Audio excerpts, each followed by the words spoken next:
द्रौपदी मुर्मू देश की 15वीं महामहिम राष्ट्रपति के तौर पर चुन ली गई हैं। वो देश की पहली राष्ट्रपति हैं जो आदिवासी समाज से आती हैं। राष्ट्रपति देश का प्रथम नागरिक होता है, साथ ही देश का सर्वोच्च पद भी है। इनकी मंजूरी के बिना कोई काम नहीं हो सकता। ये वो जानकारियां हैं जो आमतौर से आप सुनते आए होंगे, लेकिन भारत के राष्ट्रपति पद के बारे में ऐसा बहुत कुछ है जो शायद आपको नहीं पता होगा। इन्हीं सब जानकारियों के साथ आपके बीच मैं हाजिर हूं। नमस्कार, मैं हूं राम विश्वकर्मा। आप देख रहे हैं वन इंडिया हिंदी। क्या आप जानते हैं कि हमारे देश में राष्ट्रपति की सैलरी कितनी होती है? क्या आपको ये मालूम है कि उन्हें किस तरह की सुविधाएं मिलती हैं?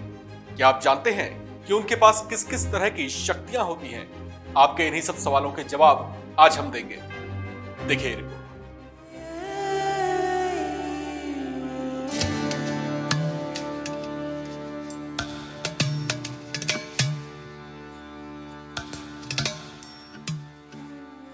भारत में राष्ट्रपति का पद सबसे ऊंचा पद होता है। ऐसे में जाहिर है कि उनके पास शक्तियां भी विशेष ही होती हैं। सुविधाओं के मामले में भी देश के राष्ट्रपति के लिए बड़े उम्दा प्रबंध हैं। देश के राष्ट्रपति का घर, जिसे राष्ट्रपति भवन के नाम से जाना जाता है, वो देश का सबसे बड़ा और सबसे महंगा आवास है। राष्ट्रपति भवन की शान और शौकत ऐसी है जिसे देखने वाला देखता ही रह जाए। पूरे 17 सालों में बनकर तैयार हुआ ये आलीशान भवन पूरे 320 एकड़ के क्षेत्र में फैला हुआ है। 4 मंजिला इस भवन में कुल 340 कमरे हैं, जिसके निर्माण में 45 लाख ईंटों का इस्तेमाल किया गया है। इसमें 3 बड़े हॉल हैं, जिसमें राष्ट्रपति भवन की अजीम शान झलकती है। राष्ट्रपति भवन में एक बड़ा प्रसिद्ध बगीचा भी है, जिसे मुगल गार्डन के नाम से जाना जाता है। ये इसके आकर्षण का प्रमुख केंद्र है। 15 एकड़ में फैला खूबसूरत मुगल गार्डन हर साल आम लोगों के लिए कुछ वक्त के लिए खोला जाता है। भारत के महामहिम राष्ट्रपति इसी शानदार भवन में रहते हैं। भारत के राष्ट्रपति का वेतन मासिक 5 लाख रुपए है। साल 2018 से पहले तक राष्ट्रपति का वेतन 1.5 लाख रुपए हुआ करता था। इस वेतन के अलावा उन्हें मुफ्त मेडिकल, बिजली, पानी, टेलीफोन और कई भत्ते आदि भी मिलते हैं। राष्ट्रपति की सवारी के लिए Mercedes Benz S600 plum guard गाड़ी मिलती है।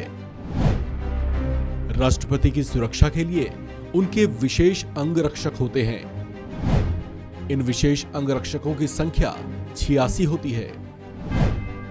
राष्ट्रपति के सेवानिवृत्त होने पर उन्हें मासिक 2.5 लाख रुपए मिलते हैं। साथ ही रिटायर होने पर उन्हें रेंट मुक्त बंगला भी मिलता है। इसके अलावा 2 मोबाइल फोन और जीवन भर मुफ्त इलाज की सुविधाएं भी मिलती हैं। राष्ट्रपति के रिटायर होने के बाद भी एक सहयोगी के साथ उन्हें प्लेन या ट्रेन की मुफ्त यात्रा की सुविधा मिलती है। बात अगर राष्ट्रपति की शक्तियों की करें तो ये पद देश का सर्वोच्च पद होने के साथ साथ राष्ट्रपति तीनों सेनाओं के सुप्रीम कमांडर भी होते हैं। राष्ट्रपति का मुख्य कार्य संविधान का संरक्षण करना है। उनके हस्ताक्षर के बिना कोई कानून पास नहीं हो सकता। राष्ट्रपति मनी बिल को छोड़कर किसी भी तरह के बिल को पुनर्विचार के लिए वापस भेज सकते हैं। राष्ट्रपति को आर्टिकल 72 के तहत कुछ खास अधिकार भी मिले हुए हैं। राष्ट्रपति किसी दोषी ठहराए गए व्यक्ति की सजा को माफ या कम कर सकते हैं। राष्ट्रपति किसी ऐसे दोषी जिसे फांसी की सजा मिली हो, उस पर भी फैसला ले सकते हैं। राष्ट्रपति भारत के चीफ जस्टिस की नियुक्ति भी कर सकते हैं। इसके अलावा हाई कोर्ट के जजों और राज्यपालों की भी नियुक्ति करते हैं।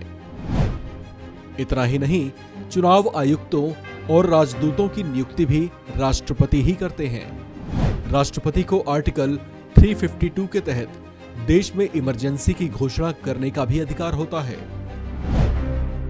राष्ट्रपति आर्टिकल 356 के तहत किसी राज्य में राष्ट्रपति शासन भी लगा सकते हैं। आर्टिकल 360 के तहत वे वित्तीय आपात की घोषणा कर सकते हैं। आर्टिकल 75 के तहत प्रधानमंत्री की नियुक्ति राष्ट्रपति ही करते हैं। सभी अंतर्राष्ट्रीय समझौते और संधियां भी राष्ट्रपति के ही नाम पर होती हैं। ऐसी शान भारत के राष्ट्रपति की है। महामहिम राष्ट्रपति न सिर्फ देश के प्रथम नागरिक होते हैं, बल्कि इस पद पर आसीन होने वाले एक श्रेष्ठ नागरिक भी होते हैं, जिनका जीवन उच्च आदर्शों और प्रेरणादायक होता है। अब तक इस पद की शोभा बढ़ा चुके देश के सभी पूर्व राष्ट्रपति देश की महान विभूतियां रही हैं, जिन पर ये देश नाज करता है। इस खबर में फिलहाल इतना ही। बाकी अपडेट्स के लिए बने रहिए वन इंडिया हिंदी के साथ।